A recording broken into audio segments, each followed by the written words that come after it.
Hey, this is the fighter here now with Jean Pascal, champion. He's going to be fighting Bernard Hopkins December 18th in Quebec in your hometown. Jean, how are you today? I'm doing good. You? I'm good, thank you. Now, you're fighting in your hometown. What's it like to be fighting in your hometown, defending your titles against a legend like Bernard Hopkins? It will be crazy. The crowd is going to be crazy. See, we're going to have 16,000 people, 16 French, Canadian people is going to be with me on my side against Bernard Hopkins. So that's going to be a hell of a fight. Is your family and friends going to be in the audience also? Of course, everybody, the whole Quebec City is going to be in the Coliseum, and you know I'm really glad the fight is going to happen in my country. Is there any extra pressure since you're fighting in front of your hometown, your friends, your family? Do you feel any more pressure because of this?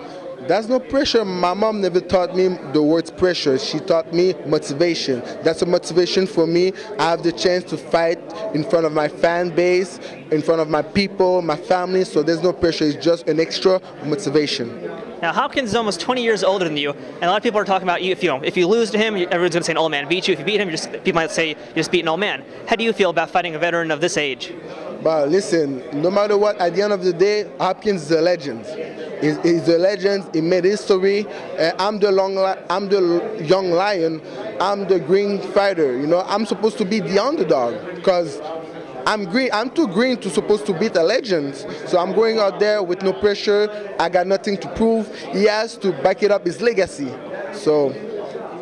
Now, you also mentioned, or rather Bernard Hopkins mentioned he's going to take you to school. You had some other words to say about that. You brought your diploma here today, so tell us a little bit about that and how you're going to be taking him to school. Yeah, exactly. He said he's going to school me like he did with Pavlik. But you know what, Bernard, bad news. I'm an A+ student. I went to high school, been to college, and I got my diploma. So right now, I'm going to learn in school with Bernard. I'm going after my master. All right, now you have two titles from two different organizations. Now, this is something in mixed martial arts we have this problem with also. How would you feel about merging the titles together? How do you feel about having one sanctioning body? Honestly, I'm done with that because I got the ring belt. I'm the champion of the champion, so it doesn't matter to me. Right now, are you a fan of mixed martial arts or UFC at all?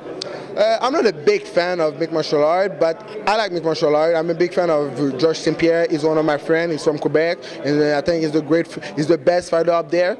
And he's doing his thing. I'm doing my thing. Let's get a prediction then. Since you mentioned GSP, how do you think he's going to do against Josh Koscheck coming up? I think that's not going to be an easy fight, but he's supposed to win because Georges St. Pierre, GSP, is more a complete fighter than him. And plus, he spar with me sometimes. Now, how would you feel about entering the cage one day in mixed martial arts? We never know. We never know. Only God knows. Well, hopefully we'll see him in the cage one day, but you can see him December 18th fighting Bernard Hopkins in his hometown. Jean Pascal, thank you. Thank you very much, man. Hey, and go check out my website, www.jeanpascalboxing.com. Check out thefighter.com too while you're at it.